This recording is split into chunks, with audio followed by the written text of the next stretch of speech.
গ্রামের বাড়ির রোমান্টিক ভালোবাসা। গায়ের মেঠোপথ ধরে হাঁটতে হাঁটতে আমি যখন পৌঁছালাম বটতলার কাছে, তখন বিকেলের রোদ ঝিমিয়ে পড়েছে।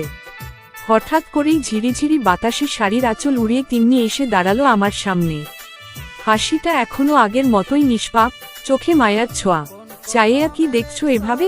তিন্নি খিলখিলিয়ে হেসে বলল, তোমাকে দেখলেই মন ভরে যায় জানো। আমি ধীর গলায় বললাম।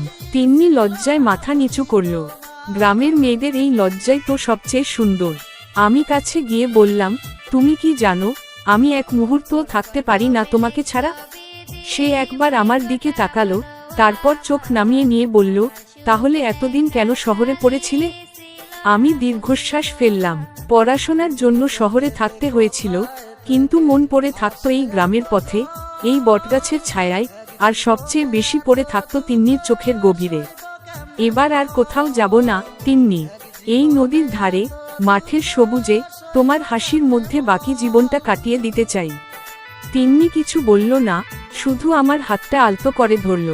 তার স্পর্শে যেন পুরো গ্রাম, প্রকৃতি, আকাশ বাতাস একসঙ্গে বলে উঠল, ভালোবাসা কখনো দূরে যায় না, সে সবসময় অপেক্ষায় থাকে ঠিক এই মুহূর্তটার জন্য।